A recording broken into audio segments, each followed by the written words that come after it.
केंद्रीय गृह राज्य मंत्री टेनी के खिलाफ अपील पर फैसला। आज 23 साल पुराने प्रभात गुप्ता हत्याकांड में आएगा फैसला। केंद्रीय मंत्री अजय मिश्र टेनी है आरोपी। 28 मई को नए संसद भवन का उद्घाटन। दिसंबर 2020 में हुआ था नए संसद भवन का शिलान्यास। कांग्रेस ने पीएम मोदी पर किया तंज। देश की सुप्रीम कोर्ट के 2 नए जज आज शपथ लेंगे। शपथ समारोह की होगी लाइव स्ट्रीमिंग। कोलेजियम की सिफारिश पर केंद्र ने 48 घंटे में लगाई मोहर। सिसोदिया के खिलाफ ईडी की चार्जशीट पर सुनवाई आज। एजेंसी ने पहली बार पूर्व डिप्टी सीएम को बनाया था आरोपी। शराब नीति घोटाले में जेल में है सिसोदिया। ज्ञानवापी मामले में आज सुप्रीम कोर्ट में सुनवाई। कार्बन डेटिंग के फैसले पर सुप्रीम कोर्ट में चुनौती। मुस्लिम पक्ष की दायर याचिका पर होगी सुनवाई। यूपी के कई जिलों में आज आंधी तूफान के आसार। 27 जिलों के लिए मौसम विभाग का अलर्ट। अगले 5 दिनों तक आसमान में छाए रहेंगे बादल। आप देख रहे हैं के न्यूज, खबरों का सारथी। नमस्कार, आप देख रहे हैं के न्यूज। मैं हूं आपके साथ ओम आदित्य द्विवेदी। इस वक्त की बेहद अहम और बड़ी खबर का रुख कर लेते हैं। केंद्रीय गृह राज्य मंत्री टेनी के लिए आज का दिन बेहद अहम होने वाला है, बड़ा होने वाला है। प्रभात गुप्ता हत्याकांड में आज फैसले की घड़ी है, फैसले का दिन है। 23 साल पुराने केस में आज हाईकोर्ट अपना फैसला सुनाएगा। मामले में केंद्रीय मंत्री अजय मिश्र टेनी है आरोपी। अजय मिश्र टेनी का भविष्य कोर्ट के फैसले पर अब टिका हुआ है। 23 साल पहले हुए प्रभात गुप्ता हत्याकांड में तीसरी बार फैसले की तारीख आई है। आज हाईकोर्ट की लखनऊ बेंच में जस्टिस AR मसूदी और OP शुक्ला की बेंच सुनाएगी प्रभात गुप्ता हत्याकांड में फैसला। प्रभात गुप्ता हत्याकांड में केंद्रीय गृह राज्य मंत्री अजय मिश्र टेनी समेत 4 लोगों पर है प्रभात गुप्ता को गोली मारकर हत्या का आरोप है।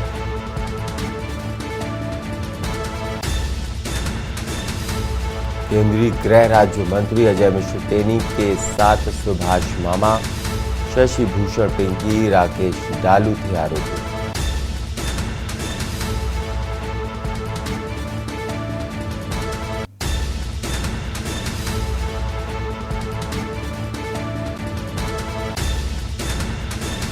और इसी खबर पर हमारे साथ चीफ एग्जीक्यूटिव एडिटर उत्कर्ष जी हमारे साथ जुड़ गए हैं। उत्कर्ष जी, जिस तरीके से ये फैसले का दिन आज है, 3 बार पहले भी फैसला सुरक्षित रख लिया गया था लेकिन अभी तक आया नहीं और सुनवाई टलती भी रही। पुराना मामला है, 23 साल पुराना मामला है। कितना बड़ा फैसला होगा? और टेनी के लिहाज से उत्कर्ष जी, जिस तरीके से देखा जाए कि लखीमपुर खीरी क्षेत्र के आसपास उनका अच्छा खासा जनाधार है, इस फैसले से कितना फर्क पड़ता हुआ नजर आ रहा है?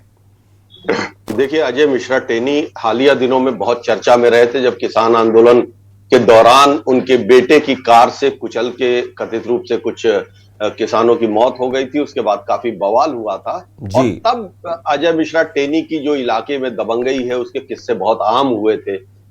अभी तक उस मामले में इतना बड़ा आरोप लगने के बाद भी अजय मिश्रा टेनी को गृह राज्य मंत्री पद से हटाया नहीं गया। विपक्ष ने बहुत मांग की, किसानों ने बहुत आंदोलन किए, लेकिन अजय मिश्रा अपनी जगह पे टिके हुए हैं। अब ये 23 साल पुराना जो मामला है, इसमें खास बात यह है कि मतलब 3 बार फैसला सुरक्षित कर लिया गया। 2018 में फैसला सुरक्षित हुआ, फिर 2022 में फैसला सुरक्षित हुआ और फिर 2023 की 21 फरवरी को भी ये मामला कोर्ट में गया था, फैसला होना था, लेकिन फिर उस वक्त की जो बेंच थी उसने ये फैसला सुरक्षित कर लिया। अब आज ये 4थी बार है और ये माना जा रहा है कि इस बार तो फैसला सुनाएंगे ही माननीय न्यायाधीश। अगर इस फैसले में अजय मिश्रा टेनी दोषी करार दिए जाते हैं तो निश्चित तौर पर वो सजा होगी और चूंकि यह हत्या का मामला है तो इसमें सजा बड़ी ही होगी।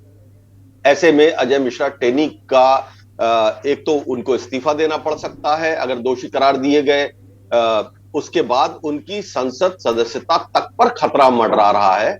और सबसे बड़ी बात यह है कि एक ऐसा नेता, एक ऐसा मंत्री, एक ऐसा सांसद जिसके ऊपर हालिया दिनों में भी इस तरह के बड़े आरोप लगे, दबंगई के आरोप उनके ऊपर बहुत कॉमनली लगते रहे हैं, तमाम लोग उनके दूसरे व्यक्तित्व के बारे में चर्चा करते रहे हैं। ऐसे में ये फैसला अगर आता है और इसमें प्रभात गुप्ता हत्याकांड में अजय मिश्रा टेनी दोषी करार दिए जाते हैं, तो उनके राजनीतिक भविष्य पर बहुत बड़ा प्रश्न चिन्ह तो लगेगा ही, साथ ही भारतीय जनता पार्टी के ऊपर भी एक सवाल खड़ा होगा कि एक दागी को इतने दिन तक क्यों बचाती रही। जी बिल्कुल।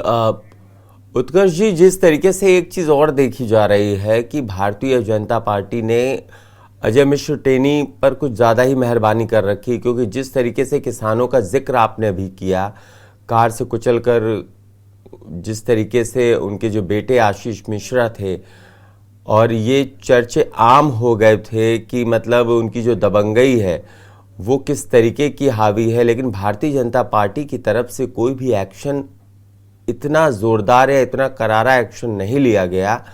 लेकिन अब जिस तरीके से देखा जा रहा है, प्रभात गुप्ता हत्याकांड के बाद आज 23 साल हो चुके हैं इस हत्याकांड को, निचली अदालत से भले ही इनको बरी कर दिया गया हो, लेकिन अब हाईकोर्ट के बाद आगे क्या कुछ रह जाता है? अगर ये दोषी करार दिए जाते हैं और इनको सजा अगर होती है, अगर सजा होती है, तो फिर आगे इनके पास क्या कुछ रास्ता बचता है? जरा दर्शकों को ये समझाने की कोशिश कीजिए। देखिए, अजय मिश्रा टेनी के ऊपर जब किसान आंदोलन के दौरान आरोप लगे थे, आशीष मिश्रा उनके बेटे के ऊपर आरोप लगे थे, तो एक तरफ तो पूरा विपक्ष और किसान और बहुत सारे जो उस वक्त के सर्कमस्टांशियल एविडेंसेस थे, जो वीडियो फुटेज थी, वो सब स्थापित कर रही थी कि संलिप्तता है। लेकिन उसके बाद भी भारतीय जनता पार्टी के उत्तर प्रदेश के डिप्टी सीएम भी उनके पास, उनके घर गए थे मिलने, यानी कि एक तरीके से उनको सपोर्ट देने। दूसरी तरफ जब केंद्र में ये सवाल उठा, जब लोकसभा में ये उठा, तो उस वक्त भारतीय जनता पार्टी के मुखिया जेपी नड्डा ने ये कहा कि ये बीजेपी है, यहां इस्तीफे नहीं होते। तो सीधा सीधा था कि पार्टी अजय मिश्रा टेनी को बचा रही है, और उसके बाद भी कुछ नहीं हुआ, उनका पद भी सुरक्षित रहा, उनका कोई उनके ऊपर एक्शन भी नहीं लिया गया, बचाते रहे। लेकिन अब जब न्यायालय का फैसला अगर आता है, अगर ये फैसला अजय मिश्रा टेनी के खिलाफ आता है और वो दोषी करार दिए जाते हैं, उसके बाद पार्टी हो या सरकार हो, उसके सामने बाध्यता होगी उनको मंत्रिमंडल से हटाने की, एक तो नैतिक रूप से, और दूसरी अगर सजा याफ्ता है तो वो वैसे भी नहीं रह सकते हैं। और अगर 2 साल से ज्यादा की सजा भी होती है, अगर होती है, तो उनकी संसद सदस्यता भी अपने आप ही चली जाएगी। जी, अपने आप ही चली जाएगी। ऐसे एविडेंसेस हमने हालिया दिनों में बहुत देखे हैं कि फैसला हुआ और 24 घंटे के भीतर, इवन राहुल गांधी का उदाहरण है जहां पर मानहानि के एक केस में उनकी सदस्यता चली गई।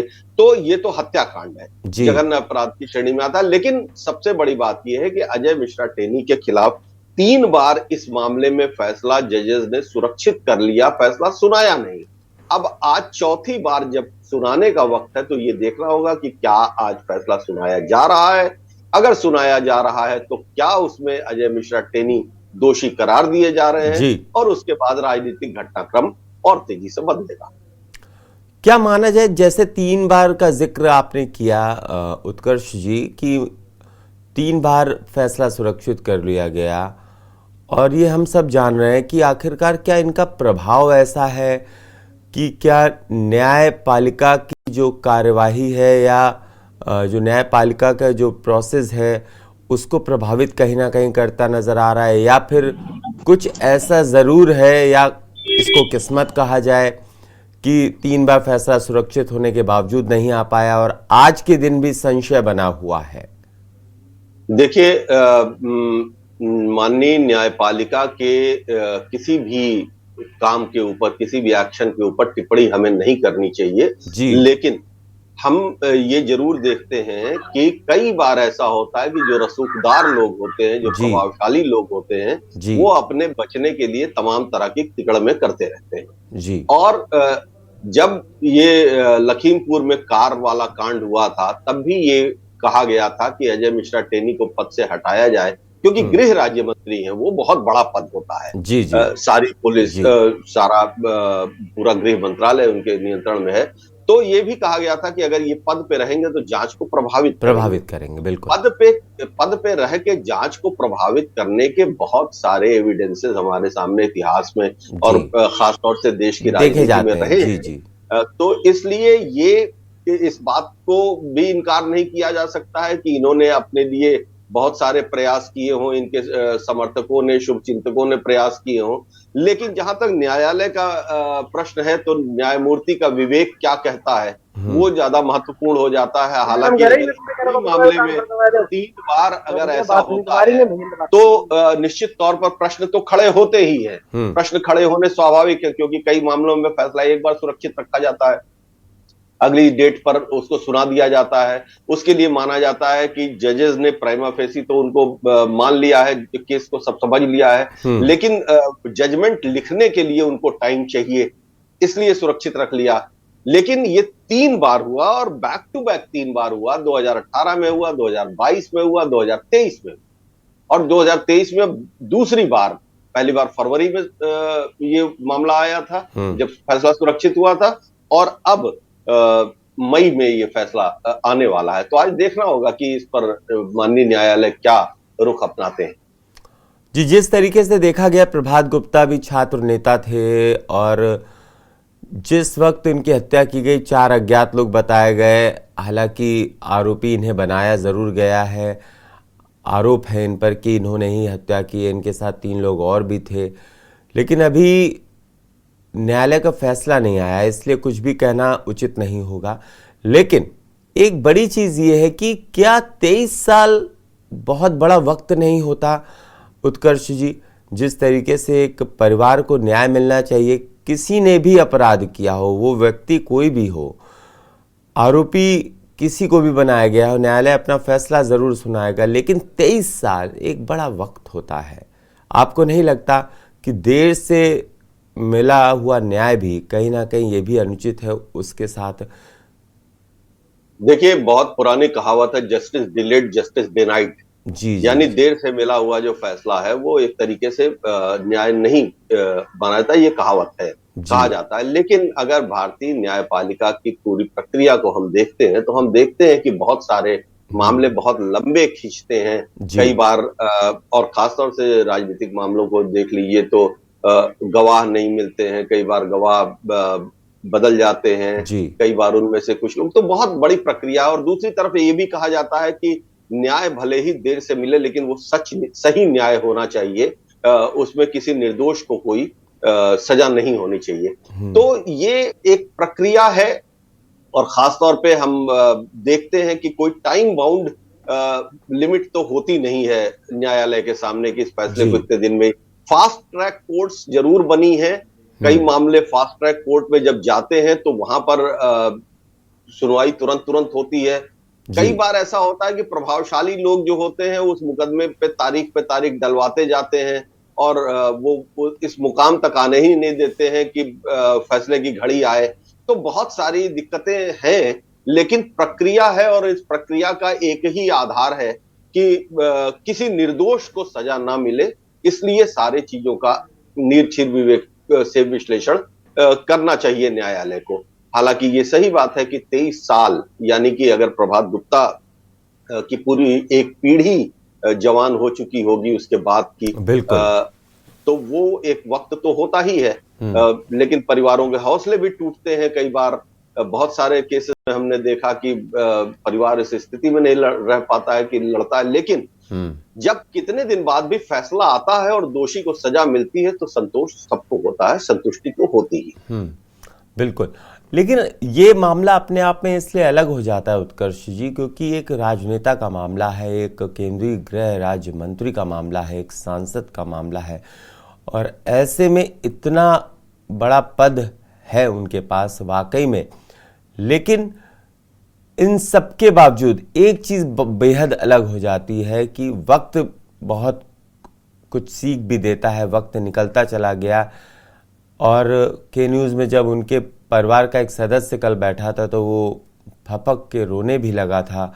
आपको बता दें उत्कर्ष जी, कल का जिक्र मैं कर रहा हूँ। हमारा जो खास प्रोग्राम है, हमारे जो प्रधान संपादक हैं वो इस प्रोग्राम को कर रहे थे मंथन, उस दौरान वो रोने भी लगे। उनके भाई थे, उनके घर का सदस्य था कि मतलब वाकई में एक परिवार की पीड़ा ये है।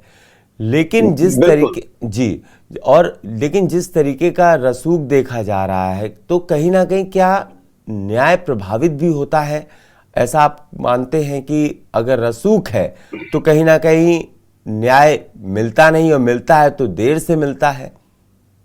बिल्कुल। और ये कोई पहला मामला नहीं है। देखिए, अजय मिश्रा टेनी इस वक्त एक पद पर है और वो बहुत महत्वपूर्ण पद है। देश के अगर मंत्रिमंडल को देखें तो सबसे महत्वपूर्ण मंत्रालय के भीतर वो बैठे हुए हैं। तो इस बात से बिल्कुल इनकार नहीं किया जा सकता कि उन्होंने कोई अपनी कोशिश नहीं की होगी अपने मुकदमों को लटकाने की, मुकदमों को देर कराने की, मुकदमों को प्रभावित करने की।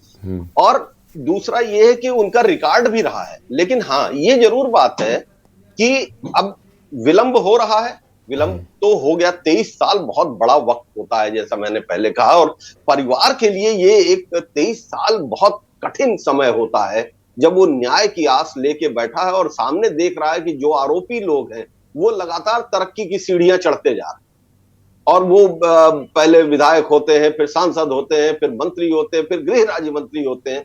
तो निश्चित तौर पर पीड़ित परिवार के ऊपर दबाव की सीमा बढ़ती जाती है जी। और वो सीमा झेलते हुए मुकदमे को लगातार लड़ते रहना, ये बहुत हिम्मत का काम है। ऐसे परिवारों को सलाम करना चाहिए जो अपने हौसले के दम पर इतने रसूखदार लोगों के खिलाफ संघर्ष करते रहते हैं।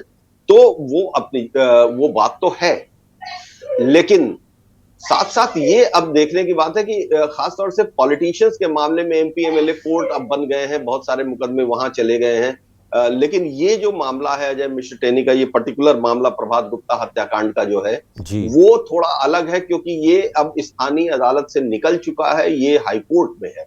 तो हाई कोर्ट के भीतर फैसला बिल्कुल दूसरे तरीके से होता है। तो हाई कोर्ट में आज क्या होता है इस पर निगाह सबकी बनी हुई है, हमारी निगाह भी बनी है। और जैसे ही इस मामले में फैसला आएगा हम अपने दर्शकों को फिर तुरंत इस फैसले की पूरी विस्तार से जानकारी जरूर दें। जी बिल्कुल। उत्कर्ष जी, देखा जाए तो कभी कभी क्या जो राजनीति है, जो राजनीतिक दल है, राजनीति के चलते, जनाधार के चलते, क्योंकि अजय मिश्र टेनी एक बड़ा नाम है और उनका जनाधार उस क्षेत्र में बहुत ज़्यादा है, शायद उसी वजह से शायद उन पर कोई कार्रवाई नहीं की पार्टी ने जब उनके बेटे ने किसानों पर गाड़ी चढ़ा दी, ऐसा आरोप है उन पर। क्या ये वजह मानते हैं आप इसको? नहीं, बिल्कुल ये बिल्कुल वजह है। और देखिए, भारतीय राजनीति से नैतिकता जैसे जैसे विलुप्त होती गई वैसे वैसे सिटिंग गेटिंग फॉर्मूला मजबूत होता गया जी। कोई भी दबंग, उत्तर प्रदेश की राजनीति देखिए, बिहार की राजनीति देखिए, दबंग और बाहुबलियों का वर्चस्व बढ़ता गया है जी। और पार्टियां कोई भी हो, सबके ऊपर आरोप लगे, सबों ने ऐसे शक्तियों को प्रश्रय दिया, क्योंकि इन लोगों के पास, और सबसे बड़ी बात यह है कि जातिवादी राजनीति ने भी इस चीज को बड़ा मदद किया है। अब प्रश्न ये है कि एक सामान्य चर्चा और सामान्य समझ की बात करें तो अजय मिश्रा टेनी एक आरोपित व्यक्ति है, एक हत्याकांड में आरोपित व्यक्ति है। लेकिन जैसे ही आप उसके ऊपर चर्चाएं बढ़ाने लगेंगे, वहां पर ब्राह्मण राजनीति के कुछ पुरोधा आके खड़े होने लगेंगे। इसी तरीके से जब किसी दूसरे जाति के किसी अपराधी या आरोपी व्यक्ति के ऊपर हम बात करना शुरू करते हैं तो ये प्रश्न होने लगता है कि फलां जाति का अस्मिता है, वहां सम्मान है। लेकिन ये बहुत गलत बात है। Criminal is a criminal. Caste, creed, religion, ये सबसे अलग बात होती है। और लेकिन दुर्भाग्य से भारतीय राजनीति इस मुकाम पर इस वक्त खड़ी है जहां पर कि कोई अपराधी अगर है, हर पार्टी ये कहती है कि हम दागियों को टिकट नहीं देंगे, अपराधियों को टिकट नहीं देंगे। लेकिन हम लोकसभा के आंकड़े देख लें, हम विधानसभा के आंकड़े देख लें, दागियों की और उसमें भी जो गंभीर किस्म के अपराध करने वाले लोग हैं, इनकी संख्या लगातार बनी हुई है, इनकी मौजूदगी लगातार बनी हुई है। तो ये इसकी वजह सिर्फ यही है कि वो अपने क्षेत्र में इतने प्रभावी हो जाते हैं साम दाम दंड भेद के जरिए, जबकि वो अपनी सीट जीत सकते हैं, अगल बगल की एक दो सीटें प्रभावित कर सकते हैं। आप देखिए ब्रजभूषण शरण सिंह है गोंडा में, अभी उनके खिलाफ पहलवान, देश के मेडलिस्ट पहलवान धरने पर बैठे जंतर मंतर से, आज 25 दिन हो गए, और उसके पहले भी ये मामला चला रहा, उनके ऊपर यौन उत्पीड़न का आरोप है। पार्टी कहीं खड़ी नहीं नजर आ रही है, पार्टी का कोई स्टेटमेंट नहीं आ रहा है, पार्टी की कोई महिला नेता, सारे महिला सांसदों को पत्र लिखा पहलवान लड़कियों ने कि आप हमारे लिए बोलिए, आप महिला हैं, लेकिन पूरी चुप्पी बनी हुई है। तो उसके पीछे वजह है कि ब्रजभूषण शरण सिंह का जो रसूख है उस इलाके में, गोंडा, कैसरगंज, तुलसीपुर, बलरामपुर के इलाके में, तो पार्टी को लगता है कि अगर कहीं ब्रजभूषण को छेड़ा तो इतनी सीटों का नुकसान हो जाएगा। तो ये जो फर्क है, अजय मिश्रा टेनी के साथ भी यही लागू होता है कि लखीमपुर जिले के और उसके आसपास उनके प्रभाव क्षेत्र जो है, कहीं उसमें ना नुकसान हो जाए। और ये एक बड़ी खतरनाक स्थिति है जहां पर कि न्याय, नैतिकता, ये दोनों चीजें पीछे हो जाती हैं और चुनावी वर्चस्व वो आगे हो जाता है। तो क्या ये मान लिया जाए उत्कर्ष जी, जिस तरीके से ये राजनीति, भारतीय राजनीति में जिस तरीके से राजनीतिक दल जिस तरीके से आगे बढ़ रहे हैं, कहीं ना कहीं उनको अपने आप को फिर से परिभाषित करने की ज़रूरत है और कुछ फैसले लेने की ज़रूरत है। आपका शुक्रिया हमसे जुड़ने के लिए उत्कर्ष जी। और जिस तरीके से जो हमारे दर्शक हैं वो समझ रहे होंगे कि अजय मिश्रा टेनी पर आज फैसला आना है, बड़ी खबर आज की यही है। और ये अपने आप में बेहद अहम हो जाता है कि अगर फैसला उनके खिलाफ आता है तो फिर उनकी सांसदी जा सकती है, साथ ही साथ मंत्री पद जा सकता है। और अजय मिश्रा टेनी जो एक बड़ा नाम, बड़ा रसूख रखते हैं, क्या कुछ होगा, क्योंकि 3 बार फैसला सुरक्षित रखा गया और तीनों बार फैसला नहीं आ पाया। क्या कारण था, क्या वजह थी, ये प्रक्रिया, न्यायपालिका की जो प्रक्रिया है वो हालांकि वही समझ सकते हैं। लेकिन आज फैसले का दिन है। छोटा सा ब्रेक ले रहे हैं, ब्रेक के बाद जब लौटेंगे तो अगली खबर का रुख करेंगे।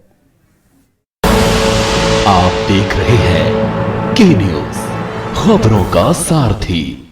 अगली खबर का रुख कर लेते हैं। लखनऊ से है। एसआर ग्रुप कॉलेज में होगी बीजेपी अवध की बड़ी बैठक। आज बीजेपी की कानपुर में भी बैठक होनी है। पश्चिम ब्रज क्षेत्र की बैठक जो है वो बीजेपी की हो चुकी है।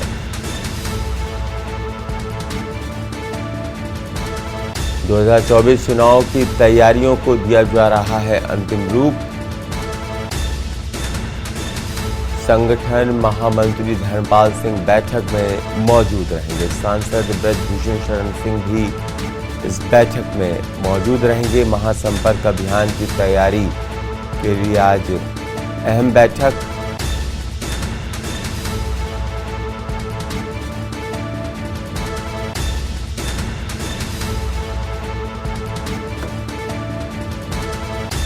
और इस पर ज्यादा जानकारी के लिए हमारे संवाददाता पवन तिवारी हमसे जुड़ गए हैं।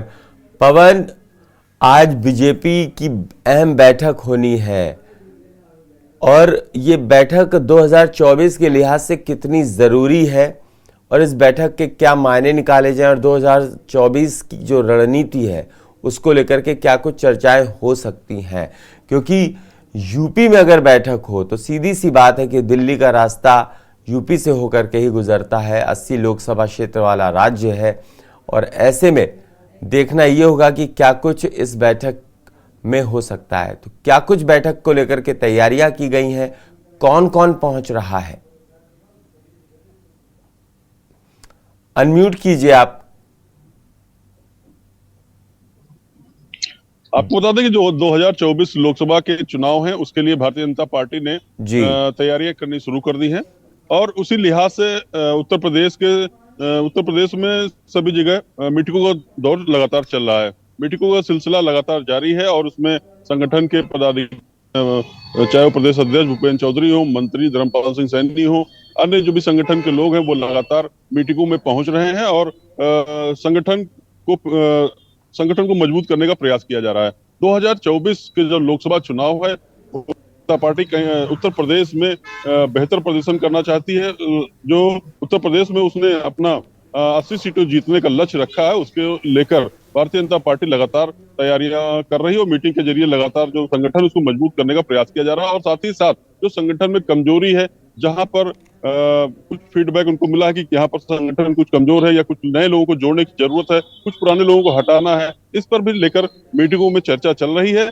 और जब सारी मीटिंग खत्म हो जाएंगी और लास्ट में तो परिणाम इसका आएगा कि क्या इस मीटिंग का सार निकला, क्योंकि जो मीटिंग हो रही है निकाय चुनाव के बाद हो रही है लगातार ये मीटिंग चालू है। और निकाय चुनाव में जिस तरह भारतीय जनता पार्टी का प्रदर्शन रहा है, शहरों में तो प्रदर्शन अच्छा रहा है और जो 17 के 17 मेयर भारतीय जनता पार्टी ने जीते, वहीं नगर पंचायतों में कुछ जगहों पर भारतीय जनता पार्टी को करारी हार मिली है। तो कहीं ना कहीं जो संगठन के पेच जो ढीले हैं उनको कसने की तैयारी चल रही है, जहां पर कुछ नए लोगों को जोड़ने की जरूरत है और नए लोगों को फिर से जोड़ा जाएगा। और जो पुराने लोग हैं और कुछ निष्क्रिय हो गए उनको हटाने की भी बात चल रही है। फिलहाल अभी तक कोई नाम सामने इस तरह नहीं आया है जिसको हटाना या जोड़ा जाए, लेकिन जो अंदर है मंथन चल रहा है और लगातार मीटिंग इसी वजह से की जा रही है कि जो नगर पंचायत में सीटें कम, जहां पर सीटें कम आई, मत उनको कम मिला है, तो वहां पर क्या संगठन की कमी रह गई और किस तरह से लोग जो है मतदान करने नहीं पहुंच पाए, तो उसको लेकर भी रणनीति लगातार चल रही है। आज एसआर कॉलेज लखनऊ में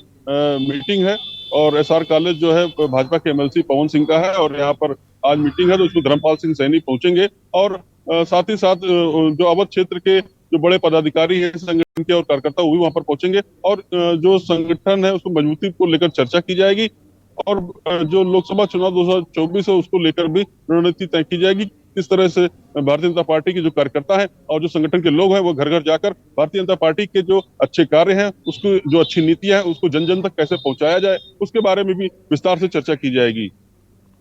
पवन, जिस तरीके से देखा गया लगातार भारतीय जनता पार्टी जो है वो चुनावी मोड में रहती है, कुल मिलाकर के देखा जाए तो अभी निकाय चुनाव हुए हैं, उसके नतीजे आ गए, अब तुरंत 2024 की तैयारी अभी से ही होने लगी है।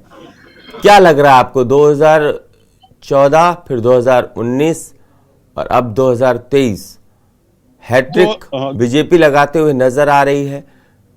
क्या रुख कह रहा है हवा का? भारतीय जनता पार्टी की जो तैयारियां हैं वो हैट्रिक की लगाने के लिए पुरजोर कोशिश में लगी हुई है। जिस तरह भारतीय जनता पार्टी 2024 को लेकर काफी ज्यादा संवेदनशील है और अभी से ही उसने तैयारियां शुरू कर दी हैं और उसको ये मालूम है, पूरी तरह से इस चीज का आभास है भारतीय जनता पार्टी को कि उत्तर प्रदेश ऐसा मतलब प्रदेश है जहां से दिल्ली का रास्ता जाता है। तो उत्तर प्रदेश में भारतीय जनता पार्टी मजबूत स्थिति में पहले से भी है और आज भी जो मुख्यमंत्री योगी आदित्यनाथ है उनका जो कार्य है वो और वो जनता के बीच अभी लोकप्रिय बने हुए हैं, क्योंकि इसका जो निकाय चुनाव भी हुआ है उसका परिणाम जो सामने आया उसको देखते हुए ये माना जा रहा है कि उत्तर प्रदेश में योगी आदित्यनाथ जो सरकार है वो लोकप्रिय है और लोग उनको सपोर्ट कर रहे हैं। तो भारतीय जनता पार्टी ये चाहती है कि जो अन्य जगहों से जो उनकी सीटें कहीं से कुछ कम भी हो तो, लेकिन जो उत्तर प्रदेश है वहां से उनको फिर से काफी लंबी बढ़त मिल जाए और जो 80 सीटें हैं, लगभग 80 सीटों पर वो जीत हासिल करने के लिए वो जीतोड़ कोशिश कर रहे हैं, क्योंकि 2024 का जो इलेक्शन काफी महत्वपूर्ण है भारतीय जनता पार्टी के। जो जैसे बिहार में जो गठबंधन था वो टूट चुका है, नीतीश कुमार जो उनकी बच्ची पार्टी थी राष्ट्रीय जनता दल, उसके साथ में लालटेन के साथ में चले गए हैं, तो कहीं ना कहीं जो बिहार में उनका समीकरण था वो गड़बड़ हो गया है, तो बिहार से जो भी कुछ नुकसान होने की संभावना हो सकती है। इसके साथ ही पश्चिम बंगाल में ममता बनर्जी का अपना वर्चस्व कायम है, वहां पर विधानसभा चुनाव में भारतीय जनता पार्टी को करारी हार झेलनी पड़ी। इसी के साथ साथ जो अन्य बड़े राज्य जैसे महाराष्ट्र है वहां पर शरद पवार और शिवसेना के और कांग्रेस के गठबंधन होने की संभावना है, तो वहां भी कड़ी चुनौती मिलेगी। तो कुल मिलाकर जो भारतीय जनता पार्टी है वो उत्तर प्रदेश में किसी भी तरह की डिफीट नहीं खाना चाहती है, जिससे क्योंकि उत्तर प्रदेश में अगर उसको डिफीट मिली तो 100% वो लोकसभा में जो है वो बहुमत से काफी पीछे रह जाएंगे। तो उनका जो सपना है तीसरी बार सरकार बनाने का, हैट्रिक करने का, वो कहीं ना कहीं चूकता हुआ नजर आ रहा है। इसीलिए जो भारतीय जनता पार्टी है उत्तर प्रदेश में लगातार अपने संगठन को मजबूत करने का प्रयास कर रही है और इसके लिए तैयारियां शुरू कर दी। जगह जगह पर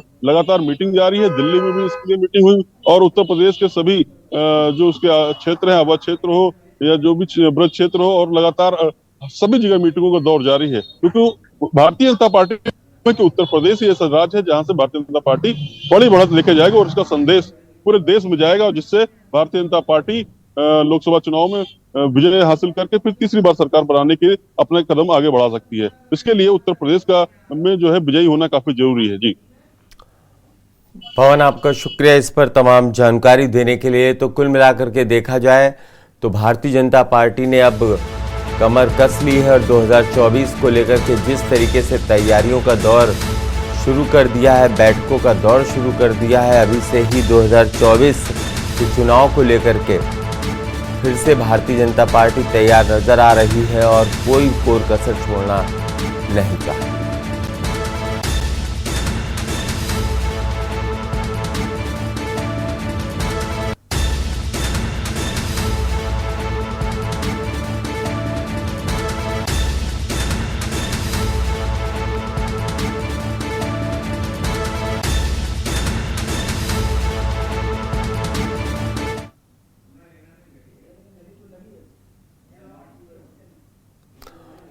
और एक और बड़ी खबर आपको बता दें, बुलंदशहर से मिल रही है। भाकियू महाशक्ति के कार्यकर्ताओं का प्रदर्शन हुआ है। मंदिरों के पास से शराब के ठेके हटवाने की मांग की गई है। कलेक्ट्रेट गेट पर धरना प्रदर्शन कर विरोध जताया गया है। ऊंचा गांव में धार्मिक स्थलों के पास शराब ठेके होने का दावा किया गया है। मंदिरों के पास से शराब के ठेके हटवाने की मांग की गई है। मंदिर आने जाने वाली महिलाओं से नशेड़ी छेड़छाड़ करते हैं। इसको लेकर के अब ये विरोध प्रदर्शन जारी किया गया है।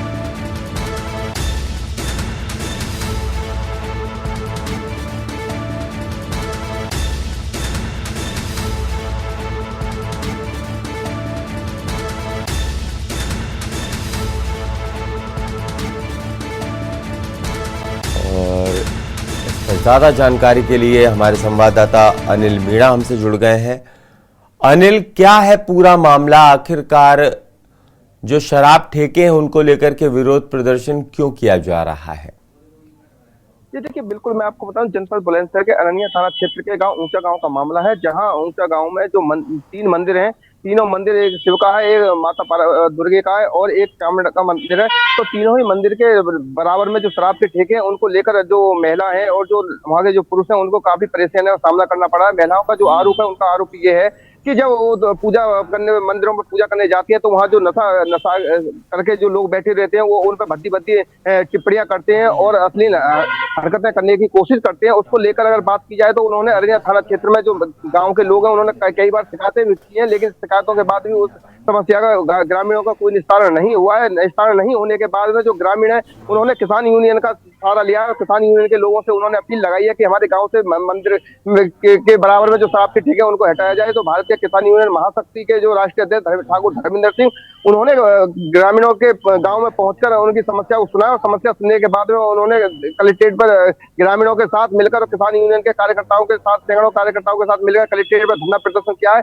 और धरना प्रदर्शन करने के में यही जो आरोप लगाए, उन्होंने कहा कि जो पुलिस, स्थानीय जो पुलिस है अरनिया थाना क्षेत्र की, उनकी वहाँ मिली भगत है, मिली भगत के द्वारा ही लगातार वो ठेके चलाए जा रहे हैं। और ना ही जो महिलाओं पर भद्दी टिप्पणियां करने वाले जो लोग हैं, असामाजिक तत्व हैं जो माहौल को बिगाड़ने की कोशिश कर रहे हैं, उनके खिलाफ अभी तक पुलिस के द्वारा कार्रवाई भी नहीं की जा रही है। जबकि महिलाओं ने लगातार कई बार लिखित में शिकायत भी दी है, तो उसको लेकर भी कहीं ना कहीं लोगों में काफी नाराजगी है गाँव के लोगों को में। तो उसको लेकर जो भारतीय किसान यूनियन के लोगों से उन्होंने मदद की गुहार लगाई थी। हालांकि भारत किसान यूनियन के जो राष्ट्रीय धर्मेंद्र ठाकुर, उन्होंने आश्वासन दिया है किसान के लोगों को, कहा है कि चाहे उसके लिए लगातार धरना प्रदर्शन क्यों न करना पड़े, वो गांव से ठेके को हटा के रहेंगे और प्रशासन से लगातार गुहार करते रहेंगे कि गांव से मंदिर के किनारे जो ठेके बने हुए हैं उनको जल्द से जल्द हटाए, जिससे कि हमारे जो बहन बेटी है और जो माता है वो पूजा करने में उन्हें किसी तरह की परेशानी का सामना नहीं करना पड़े। लेकिन अगर अधिकारियों की बात की है तो अधिकारियों को उन्होंने ज्ञापन भी दिया है, लेकिन अभी तक ज्ञापन के देने के बाद भी किसी समस्या का समाधान नहीं हुआ है। लोगों में अभी भी कहीं ना कहीं आक्रोश की भावना है। किसान यूनियन के जो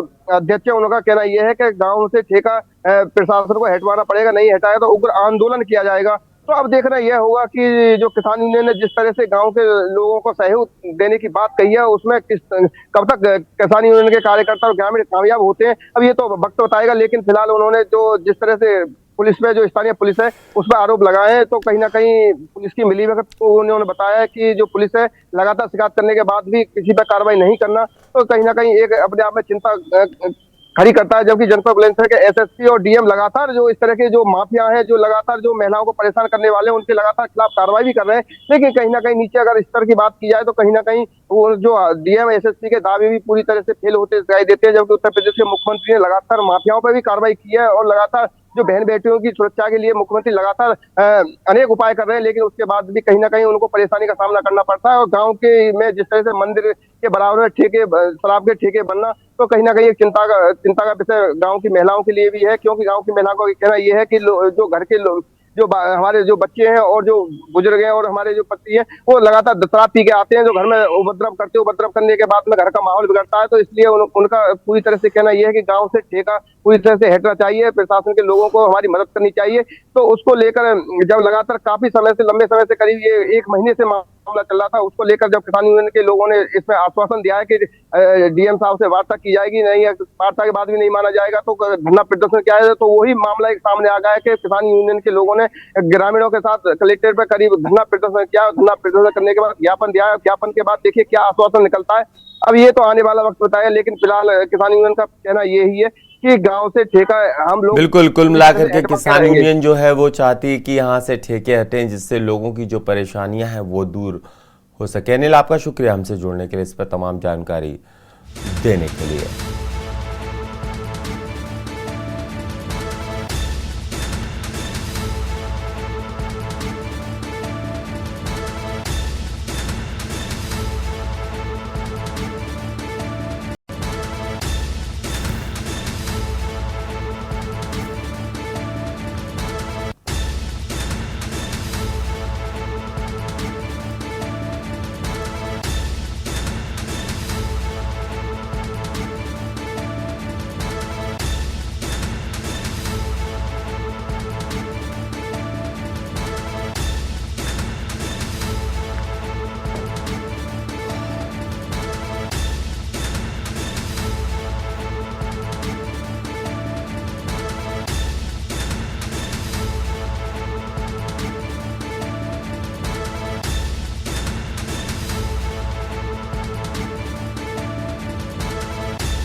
अगली बड़ी खबर आपको बता दें, दिल्ली से है। ज्ञानवापी मामले में आज सुप्रीम कोर्ट में सुनवाई होनी है। कार्बन डेटिंग के फैसले पर सुप्रीम कोर्ट में चुनौती है। मुस्लिम पक्ष की दायर याचिका पर सुनवाई होनी है। हाईकोर्ट के फैसले को सुप्रीम कोर्ट में चुनौती दी गई है।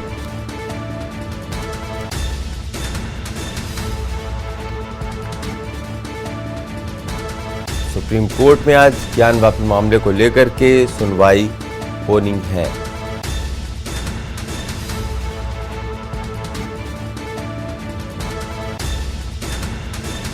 मुस्लिम पक्ष की दायर याचिका पर सुनवाई होनी है।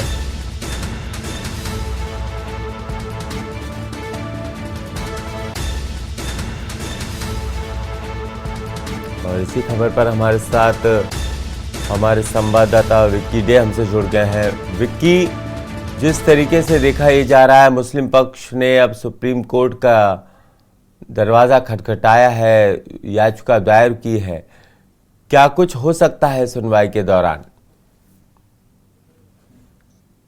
जी बिल्कुल, आपको बता दें, वाराणसी की बहुत चर्चित जो मामला है ज्ञानवापी से संबंधित, ज्ञानवापी मस्जिद का जो मामला है, उस पर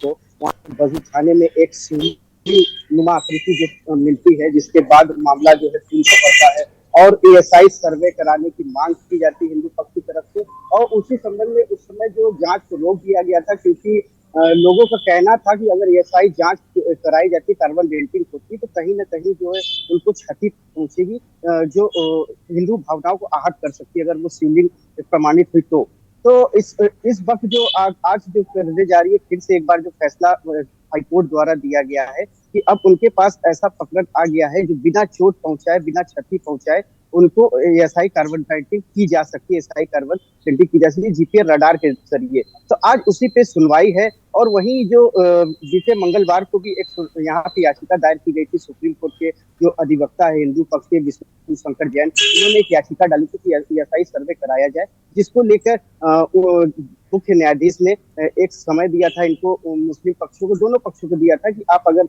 आपत्ति दर्ज करना चाहते तो 19 मई तक कर सकते हैं। जिसके तो कल जो है इन्होंने मुस्लिम पक्ष के जो अधिवक्ता है हुजैफा अहमदी, वो सुप्रीम कोर्ट के दरवाजा खटखटाया और वहां हाईकोर्ट की जो फैसले को उन्होंने चुनौती देते हुए कहा। तो वहीं दूसरी तरफ बात करें, हिंदू पक्ष के वकीलों का कहना था कि मुझे पहले से ये कयास थे कि इन्होंने चुनौती देंगे, इनके जो हाईकोर्ट के आदेश आया है उनके ये चुनौती देने सुप्रीम कोर्ट जा सकते, तो मैंने पहले से ही हमने कैविएट दाखिल कर दी है और माननीय न्यायाधीश पे ये बताया है कि हिंदू पक्ष को सुने बिना कोई भी फैसला न दिया जाए। जी, जिस तरीके से ये मामला जो है बढ़ता हुआ दिखाई दे रहा है, हिंदू और मुस्लिम पक्षकार जो हैं, जो हिंदू हैं उनकी भी धार्मिक भावनाएं इससे जुड़ी हैं, जो मुस्लिम पक्ष है उसकी भी धार्मिक भावनाएं इससे जुड़ी हुई हैं।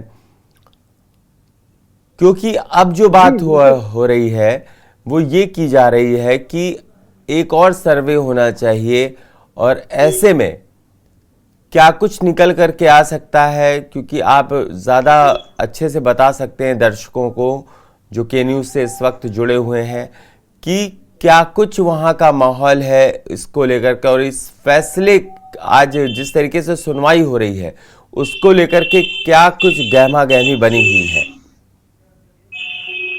देखिए, आज सुप्रीम कोर्ट में सुनवाई, उसको लेकर प्रशासन को ज्ञानवापी पे लगी है, प्रशासन को लगा दिया गया है ज्ञानवापी पे, किसी तरह की कोई वो ना हो।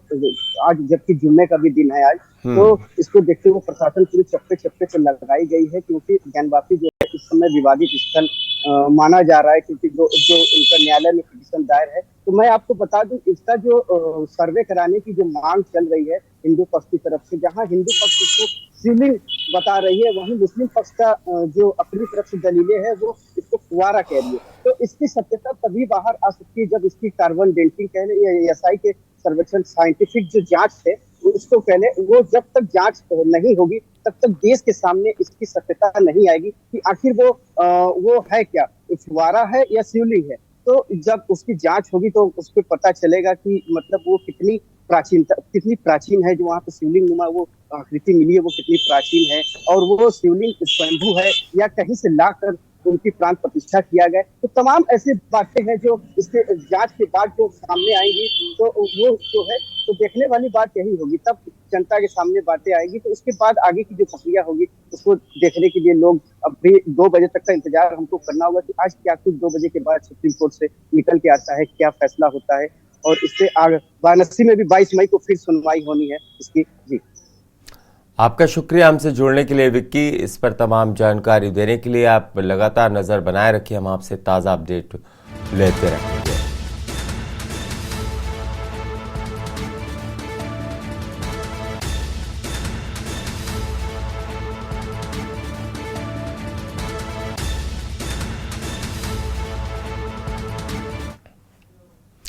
छोटा सा ब्रेक, जल्द लौटते हैं। आप देखते रहिए के न्यूज़ इंडिया। आप देख रहे हैं के न्यूज़, खबरों का सारथी। देखें कौन नया खिलाड़ी आया है। बड़ी खबर मिल रही है दिल्ली से। गैंगस्टर और आतंकी नेक्सस को तोड़ने की तैयारी की गई है। कई गैंगस्टर को पूर्वोत्तर दक्षिण की जेलों में शिफ्ट किया जाएगा। गृह मंत्रालय को एनआईए ने दिया है प्लान। दिल्ली सरकार को भी तिहाड़ प्रशासन ने पत्र लिखा है। यूपी से 300 से ज्यादा जेल में बंद गैंगस्टर को किया जाएगा शिफ्ट। गैंगस्टर को पूर्वोत्तर दक्षिण की जेलों में भेजने की तैयारी, बैरकों और कैदियों के साथ रखने की तैयारी।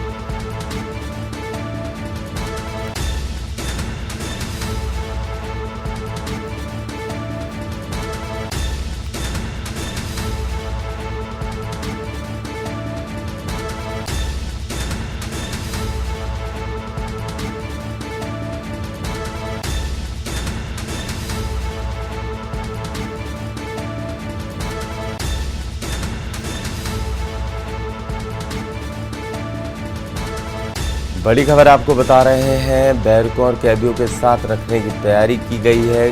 कैदियों को शिफ्ट किया जाएगा। दिल्ली से बड़ी खबर, गैंगस्टर और आतंकी नेक्सस तोड़ने की तैयारी की गई है।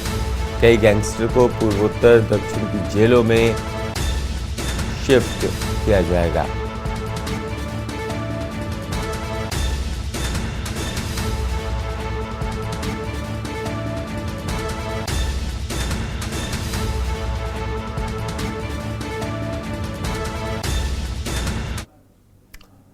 बड़ी खबर आपको बता दें, बरेली से मिल रही है। रायबरेली से ई रिक्शा और बाइक में जोरदार टक्कर हुई है। हादसे में ई रिक्शा सवार की मौत बताई जा रही है। हादसे में 3 लोग गंभीर रूप से घायल हुए हैं। घायलों को सीएचसी में जिला अस्पताल रेफर किया गया है। बछरावा थाना क्षेत्र के नीम टीकर गांव के पास की घटना बताई जा रही है।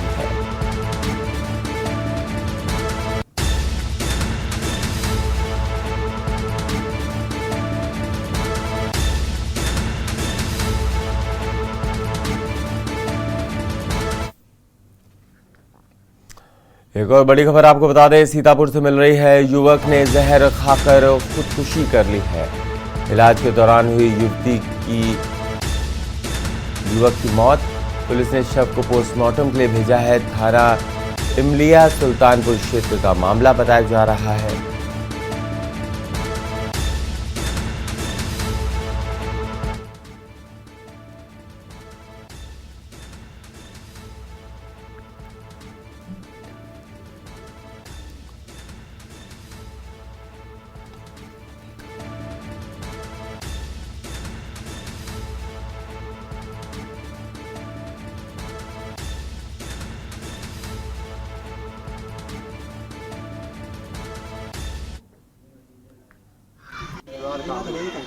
ना परिवार में कोई विवाद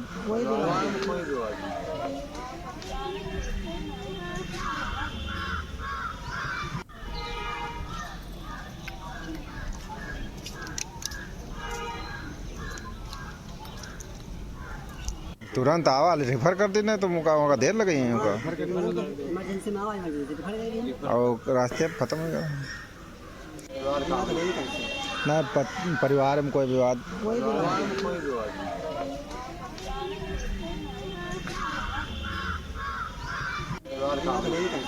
ना परिवार में कोई विवाद।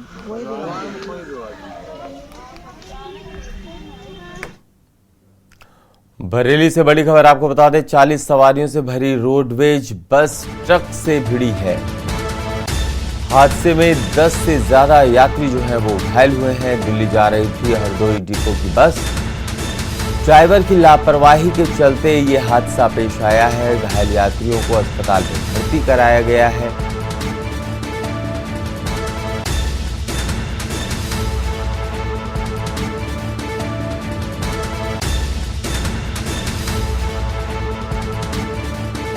घायल यात्रियों को अस्पताल में भर्ती कराया गया है। हादसे की सूचना पर आला अधिकारी मौके पर पहुंचे। फरीदपुर के हरियाली बाजार के पास यह हादसा हुआ है। बरेली से बड़ी खबर, रोडवेज बस जो है वो ट्रक से भिड़ गई है। ड्राइवर की लापरवाही से हादसा हुआ। हादसे में 10 यात्री घायल बताए जा रहे हैं। दिल्ली जा रही थी ये हरदोई डिपो की बस।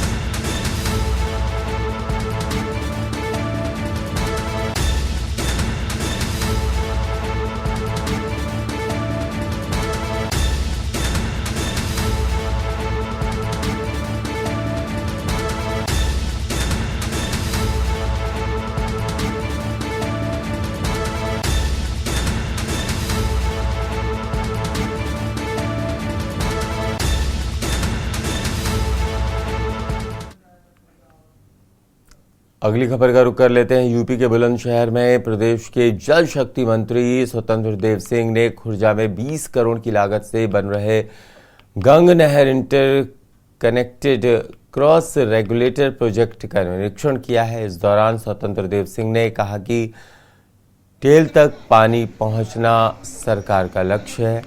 इस प्रोजेक्ट से 5 जनपदों के 50,000 किसानों की भूमि सिंचित होगी। इसके अलावा गंग नहरों की सफाई भी हुई। उन्होंने कहा कि मोदी और योगी सरकार की गरीब कल्याण योजनाओं में यूपी निकाय चुनाव में भाजपा को प्रचंड जीत मिली है। बुलंदशहर, अलीगढ़, हापुड़ और गाजियाबाद बुलंदशहर खंड के द्वारा इस स्थान से पानी की सप्लाई होती है। लगभग 90,000 हेक्टेयर भूमि का सिंचन इस नहर के माध्यम से होता है। 50,000 किसान इससे लाभ लेते हैं। आज उसको हम लोग समीक्षा करने आए हैं अपने अधिकारियों के साथ बैठक की। योगी सरकार बनने के बाद एक ही लक्ष्य है कि टेल तक पानी पहुंचे, सभी किसानों के खेत तक पानी पहुंचे जो इससे जुड़े हुए हैं। हमारा ट्यूबवेल के माध्यम से, लघु डाल के माध्यम से, सिंचाई के माध्यम से, नहरों के माध्यम से अधिक से अधिक पानी पहुंचे लोगों के पास तक, उसकी समीक्षा करने के लिए मैं यहाँ आया था। रायबरेली जिले में होम्योपैथी चिकित्सकों के संगठन इंटेलेक्चुअल होम्योपैथी ऑब्जेक्टिव सोसाइटी के तत्वाधान में 20 मई को जिले में होम्योपैथी सेमिनार का आयोजन किया जाएगा, जिस सेमिनार में बाहर से कई बड़े गोल्ड मेडलिस्ट डॉक्टर्स द्वारा सेमिनार में शिरकत करते हुए होम्योपैथी दवाओं का असर और रोगों का खात्मा किस तरह होता है, इस पर मंच के माध्यम से प्रसारित किया जाएगा। यही नहीं, होम्योपैथी मेडिसिन ऐसी है जिसमें रोगी के रोग लगातार रहने से खत्म हो जाता है। होने वाले सेमिनार को लेकर जिले के सभी होम्योपैथी डॉक्टर्स ने तैयारियां पूरी कर ली हैं।